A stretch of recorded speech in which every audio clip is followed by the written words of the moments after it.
A ver, Cisneros pregunta que cómo quedan integradas en el texto las normas centradas en el usuario, en el lector, en el receptor, en quien sea, en el ser humano que está interactuando con el texto. Y yo ya respondí, ya yo comencé a responder que en realidad no se trata de integrarlas, se trata en realidad de que en el texto hay unas características que tienen más que ver con el usuario del texto, con el lector o el receptor, con el autor o el receptor, que con el texto mismo. Por ejemplo, la situacionalidad. Ah, en realidad no es que hay que integrar nada al texto. En realidad lo que pasa es que hay unos textos que son más apropiados para ciertas situaciones que para otras, ¿no?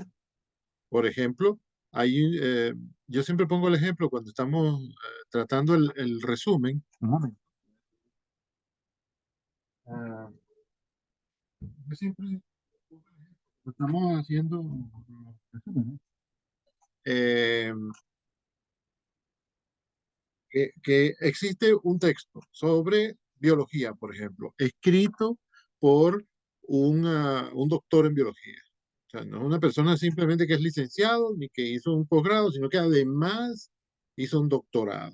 Es decir, hay poca gente que sabe más de biología que él. Vamos a ponerlo así en términos eh, de saber.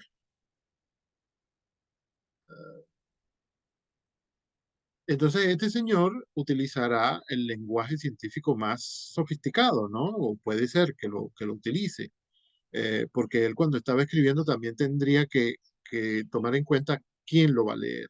Si lo va a leer la comunidad científica, los que son pares con él, los que están en su propio nivel, en su mismo nivel de conocimiento, en su nivel académico, él escribirá sin inhibiciones, así como habla totalmente un científico cuando está con otro científico, como habla un biólogo cuando está con otros biólogos. Y si están tratando de los asuntos científicos formales, bueno, ellos saben cómo hablar. Pero a nosotros nos pueden dar ese texto para que nosotros lo resumamos, no que lo traduzcamos, aunque también podría ser para traducir. A nosotros nos dan ese texto para que lo resumamos, porque hay un profesor de bachillerato que lo quiere utilizar en su clase de segundo año, biología de segundo año. Entonces, el resumidor, si no tiene en cuenta ese detalle, que la situación comunicativa en la cual se va a utilizar el texto no es precisamente la misma situación que tenía el autor, que estaba hablando científicamente con otros científicos que están a su nivel de doctorado. Si el resumidor no tiene en cuenta esa nueva situación, entonces va a traducir perdón, va a resumir el texto de manera que no se podrá utilizar en la clase de segundo año con muchachitos de 13 y 14 años, ¿no? Que saben leer y escribir y saben algunas otras cosas, pero mucho más no sabemos. Todos, cuando tenemos 14 años, cuando uno llega a la universidad se da cuenta. Cuando yo tenía 14 años apenas sabía leer y escribir. Pero este señor que escribió este texto, ay, conoce la biología al revés y al derecho. Si me ponen a leer un texto escrito por él, yo no voy a entender. Pero el resumidor puede convertir ese texto en en un material digerible por niños de segundo año de bachillerato, por más que trate de un asunto científico complejo, ¿no? Entonces, fíjense, el, el texto original estaba en una situación comunicativa. Un doctor en biología que les habla a otros doctores en biología. Pero el profesor de biología de bachillerato llevó un texto con el mismo contenido a los niños de segundo año que tienen como 14 años, 13 años y están en otra situación. Ahí la comunicación es otra. La situación no puede ser la misma porque los receptores no son los mismos. Entonces, fíjate, Esto tiene que ver con el texto, pero tiene menos que ver con el texto que con los usuarios del texto. La situacionalidad y esas otras características que se dice que están centradas eh, en el usuario del texto, eh, toman en cuenta otros detalles que no están totalmente en el texto. Toman en cuenta la edad de los lectores, el oficio de los lectores, ¿no? La preparación académica de los lectores, un montón de detalles que tiene que tener la situación comunicativa en la cual se usa ese texto. Que tiene que tener características que tiene que tener el texto para que en la situación en que se le va a usar sea adecuado. Eso se llama situacionalidad. Si te traen un texto sobre armas, y tú lo que estás haciendo es artesanía, entonces tú dices, "Bueno, ese texto no es apropiado para este contexto, para esta situación que tiene que ver. También el tema, si no, si no trata del mismo tema, pues no es adecuado para esta situación. ¿Sí? ¿Quién fue que dijo eso? Cisneros. ¿Qué tal? Sí, también tengo una duda que también está en esa parte de la clase, que es la inter- intertextualidad. Tampoco no entiendo mucho esto. Esa es la perla de los criterios de textualidad. Es una maravilla maravillosa. A ver, por ahí anda Cuervos. Ah, Cuervos no regresó.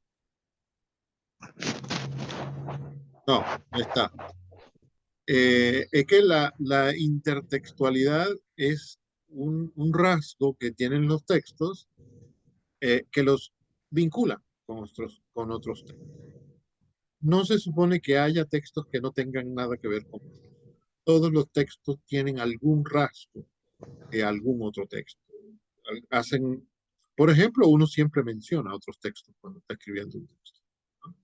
Uno siempre está diciendo, ah, como dice Rómulo Gallegos, y pone una cita de Gallegos.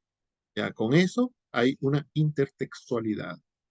Ya uno sale del texto y se va a otro, ¿no? Ahí hay una intercomunicación. Este texto le dice algo a aquel y aquel le dice algo a este. Y los lectores ven esa comunicación, digamos. Digo comunicación metafóricamente. Digo comunicación entre los textos metafóricamente. Pero sí, sí hay comunicación, porque queda escrito en este que hay otro texto que tiene relación. Entonces ya se cumplió lo intertextual. Ustedes saben que inter significa entre. Es intertextualidad, querrá decir entre textos. Eh, siempre se puede decir que los textos provienen de otros textos. Y siempre se puede decir que los textos se vinculan con otros, hacen llamadas a otros, se oyen voces de otros autores, se oyen voces de otros textos dentro de cualquier texto que uno esté eh, leyendo o escribiendo, aunque sea imitando la forma de escribir del otro autor. Cuando uno está escribiendo un texto y usa un refrán, por ejemplo, aunque no lo use exactamente como se usa en la vida cotidiana, aunque no lo ponga entre comillas, pero lo hace, pero lo menciona para que el lector entienda que uno está recurriendo a la sabiduría del refrán. Cuando uno hace eso, ahí hay intertextualidad, porque el texto que uno está escribiendo es uno y el texto del refrán es otro. Un texto que ha existido antes que ese texto que estoy haciendo yo, que estoy escribiendo yo. Entonces ya hay una relación entre este y otro, entre este y el otro. Uh, cuando uno simplemente menciona cualquier texto, está haciendo intertextualidad. Cuando uno dice, como, cuando uno dice, por ejemplo, si sin citar a nada, sin citar nada, tal como dice la Biblia, ya está. Ya mencionaste la Biblia, ya estás hablando de otro texto que no es el que estás escribiendo tú. Em, Cuando los abogados mencionan la Constitución, aunque no la citen, ahí están escribiendo el texto, pero comunicándose con otro, o comunicando la mente del lector con ese otro texto. Entonces hay una relación intertextual.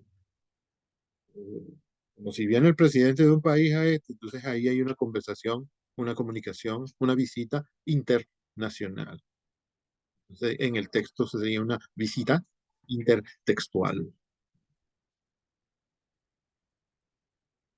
Ah, entiendo, profe. Gracias. Ah, un placer.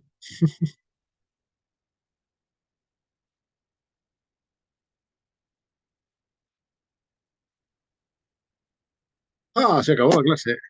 Ay, queda menos de un minuto ya. Ah, debe ser cuando yo estaba intentando ver. Bueno, a ver, chicos, ¿qué más tienen por ahí? Esa era mi única duda sobre la clase. Ok.